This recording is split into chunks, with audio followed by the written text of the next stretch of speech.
Good morning all student. जैसा कि आपको पता है कि अपनी ऑनलाइन स्टडीज में हमारा जो टॉपिक चल रहा है कारकों का, उसमें हम कर्म कारक द्वितीय विभक्ति का अध्ययन कर रहे हैं।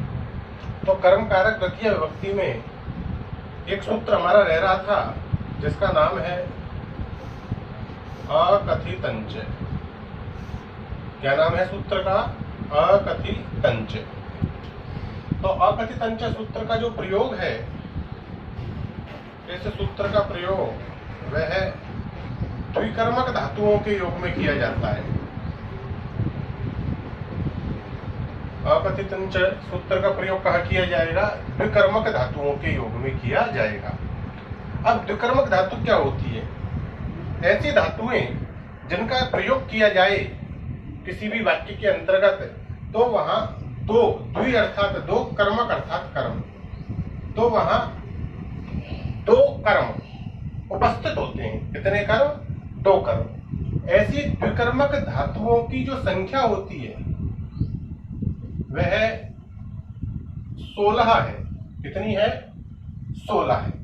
अर्थात द्विकर्मक धातुओं के योग में किस विभक्ति का प्रयोग किया जाता है? द्विकर्मक धातुओं के योग में द्वितीय विभक्ति का प्रयोग किया जाता है।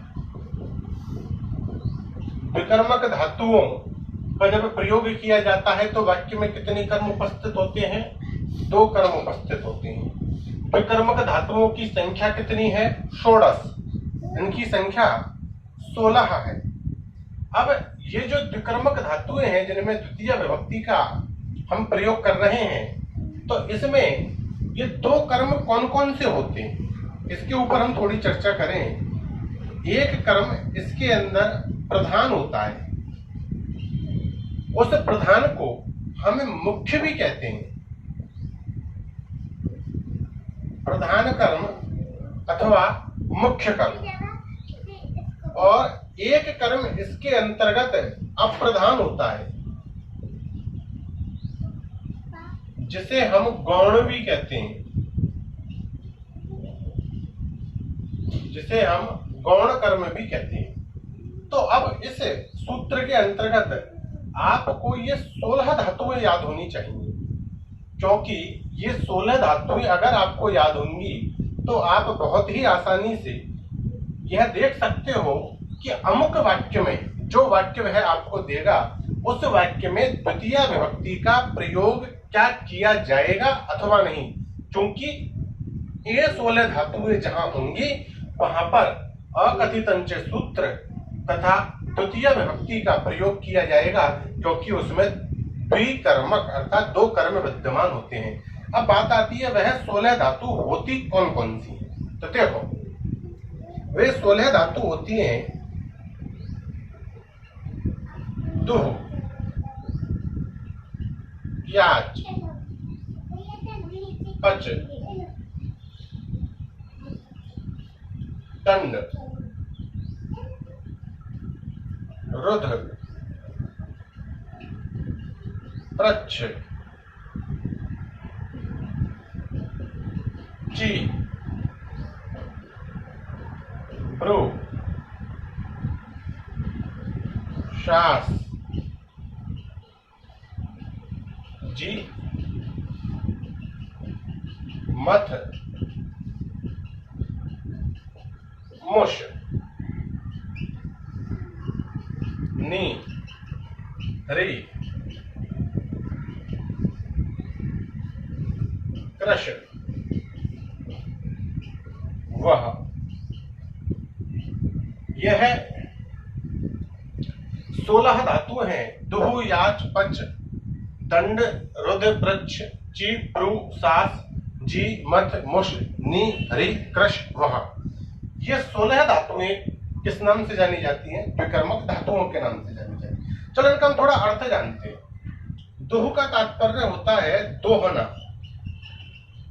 दूध को दोहा जाता है, दूध को दोहना। याच का तात्पर्य है मांगना। पच का तात्पर्य है पकाना। दंड का तात्पर्य है दंड देना। रुद्र का तात्पर्य है रोकना, प्रच्छ का तात्पर्य है पूछना, ची का तात्पर्य है चुनना, ब्रू का तात्पर्य है बोलना, शास का तात्पर्य है उपदेश देना, जी का तात्पर्य है जीतना, मथ का तात्पर्य है मथना, मुश का तात्पर्य है चुराना, नी का तात्पर्य है ले जाना, वह री का तात्पर्य है हरण करना, कृष का तात्पर्य है खींचना और वह का तात्पर्य है ढोना। क्या है? ढोना। तो इस प्रकार से हमारी ये 16 धातुएं हैं। इन 16 धातुएं जिनका अर्थ आपके सामने विद्यमान है, इन 16 धातुओं के योग में हम किस विभक्ति का प्रयोग करेंगे? द्वितीय विभक्ति का। और इन धातुओं से संदर्भित जितने भी वाक्य आपको देखने को मिलेंगे उनके अंतर्गत आने वाले कुल कर्मों की संख्या कितनी होगी? 2। अब हम एक एक धातु के आधार पर और एक एक वाक्य को हम देखते हैं।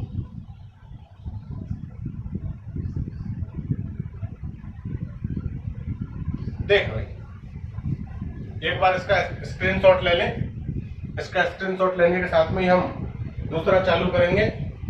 स्क्रीनशॉट लें इसका एक बार।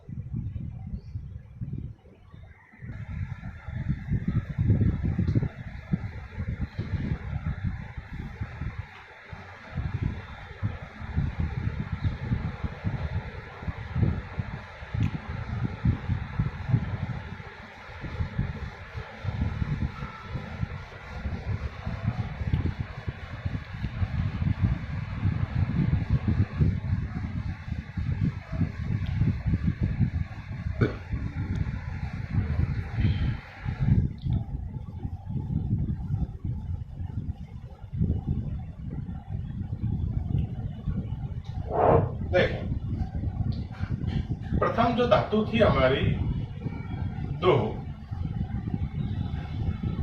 अब इस धातु में हम वाक्य बना रहे हैं। गोपालः गां पयः दोग्धी, अर्थात गोपाल गाय से दूध दोहता है। अब इस जगह दो कर्म कैसे हैं? देखो, एक कर्म मैंने आपको परिभाषा कर्म की बतलाई थी, कर्तु ईप्सित तमम कर्म। कर्ता जिससे सर्वाधिक चाहे उसकी कर्म संज्ञा हो जाती है। तो गोपाल सर्वाधिक किसे चाह रहा है? क्रिया कर रहा है दोहने की। क्या दुआ जा रहा है? दूध। तो अर्थात ये तो कर्म वैसे ही हमको स्पष्ट नजर आ रहा है कि गोपाल दूध दोह रहा है, लेकिन गाय से। अब यहाँ पर एक कर्म ये भी है। वैसे देखा जाए तो यहाँ पर पंचमी विभक्ति, ध्रुवम पाई अपादानम और अपादाने पंचमी, कारकों में आगे पढ़ेंगे हम। जब कोई वस्तु किसी से पृथक होती है तो जिससे पृथक हुआ जाता है, जिससे पृथक होंगे उसमें पंचमी लगती है। तो दूध यहाँ पर गाय से पृथक हो रहा है तो गाय में यहाँ पंचमी लग जानी चाहिए, लेकिन दोग्धी दो धातु के योग में दो कर्म एक साथ में चलते हैं, अतः यहाँ पर पंचमी ने लग करके द्वितीय विभक्ति लग करके और इसको क्या सिद्ध किया? कर्म सिद्ध किया। तो यहाँ पर दो कर्म कौन कौन से हैं? गाम और पयः। दुहु याच, पच,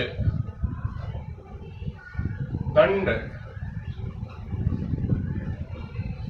रुद्र,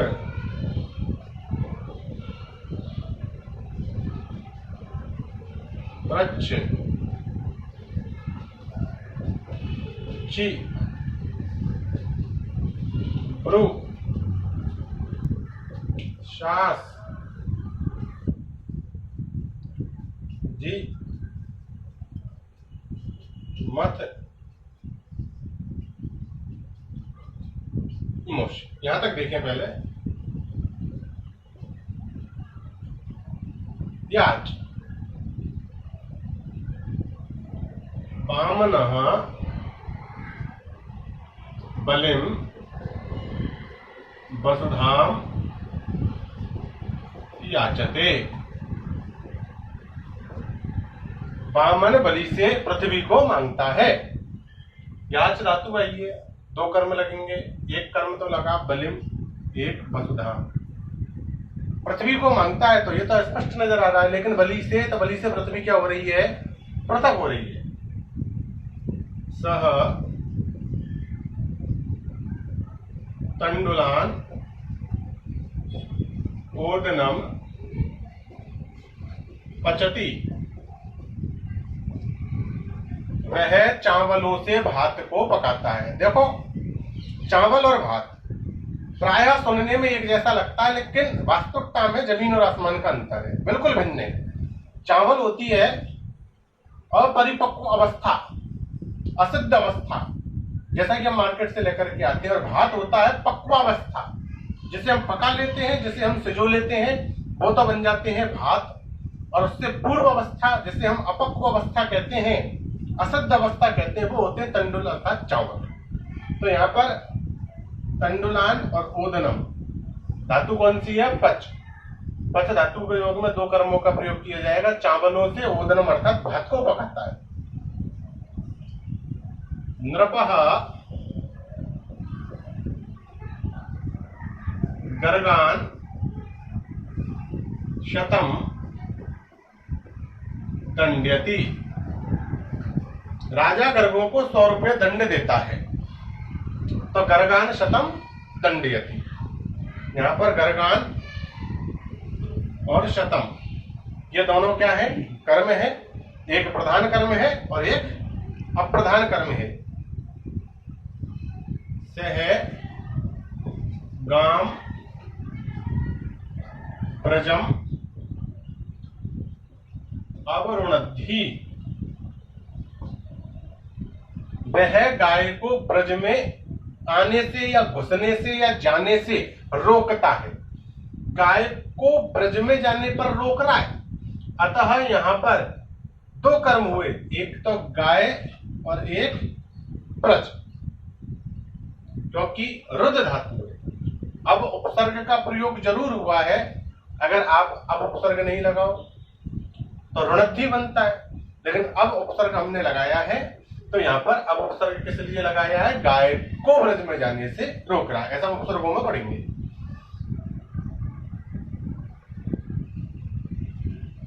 गुरु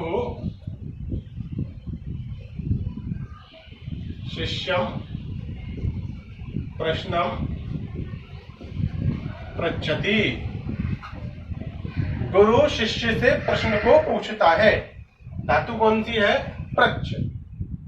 पृच्छ धातु के योग में क्योंकि द्विकर्मक है तो दो कर्म आएंगे, शिष्यम और प्रश्नम। अब अपन कर्म की डायरेक्ट पहचान कैसे कर रहे हैं? क्योंकि कर्म में तो हमेशा द्वितीय विभक्ति का प्रयोग होता है, तो सब में द्वितीय विभक्ति है। यहाँ पय के पीछे विसर्ग आप ऊपर ही ऊपर देख रहे हो, लेकिन मूल शब्द है पयस, जो नपुंसकलिंग में प्रयुक्त होता है। पयः पयसी पयांसी, पयः पयसी पयांसी इत्यादि करके इसके रूप चलाए जाते हैं। ची अर्थात चुनना। वृक्षम पुष्पाणि अवचिनोति।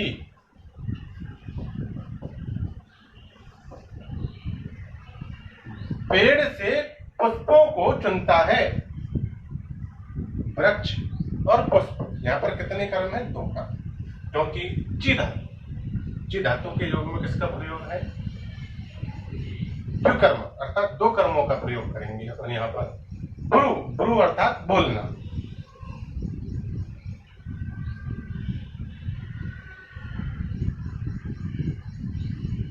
गुरु बालकम धर्मम ब्रूते। गुरु बालक को धर्म को ब्रूते कहता है, बोलता है। कितने कर्म है? दो। शास यानी उपदेश देना। गुरु बालकम धर्मम शास्ति।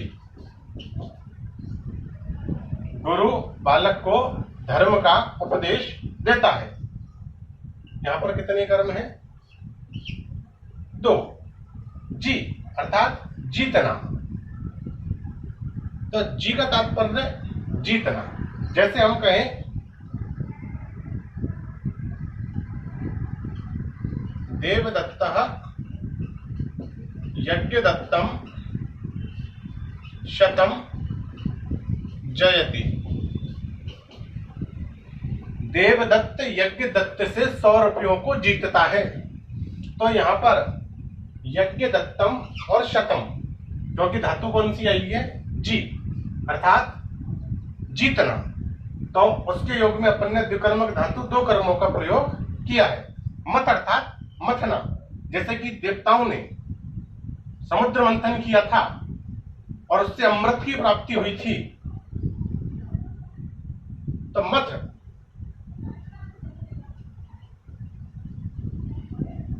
समुद्रम अमृतम मथनाति। यदि हम ये कहें क्षीर निधिम सुधाम मथनाति, तो भी वाक्य है। यदि इस वाक्य को या क्षीर निधिम सुधाम मथनाति, तो भी बात वही है। अर्थात समुद्र से अमृत का मंथन किया गया, उसे मथा गया। अब आपके पास में धातु आती है मुश। मुश का तात्पर्य होता है चुराना। तो ये जो वाक्य ऊपर का लिया है, इसमें हम जयति की जगह मुशनाति जोड़ देंगे। देवदत्तः यज्ञदत्तम शतम मुशनाति। देवदत्त यज्ञ दत्त के 100 रुपयों को चुराता है। तो इस प्रकार से हम डूह से लेकर के मुस 12 धातुओं को देख चुके, और यहाँ पर हम 2 कर्म द्विकर्मक धातुओं के योग में ठीक और 2 कर्मों को देख चुके। अब हमारी 4 धातुएं और हैं।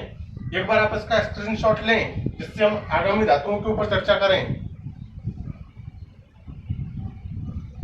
देखें,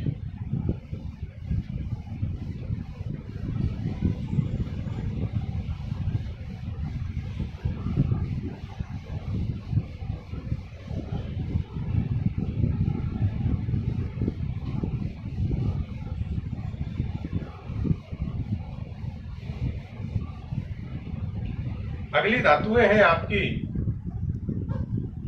नी, ह्री, क्रश और वह। यदि हम कहें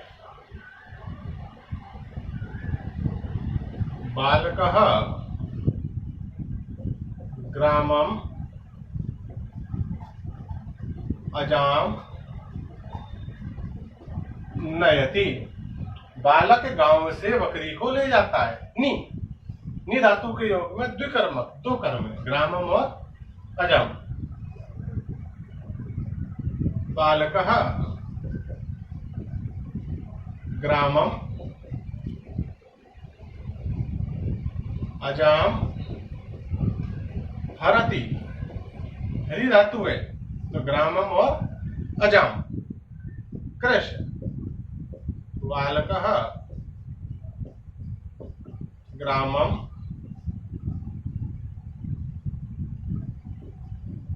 अजाम कर्षति। बालक गांव से बकरी को खींचता है, और वह बालकः ग्रामम अजाम वहति। बालक गांव से बकरी को ढोता है। देखो, आपने एक बात नोट करी कि अपन ने इन 4 धातुओं के लिए वाक्य एक जैसे रखे। उसका कारण है नी इस धातु को पकड़ लो आप।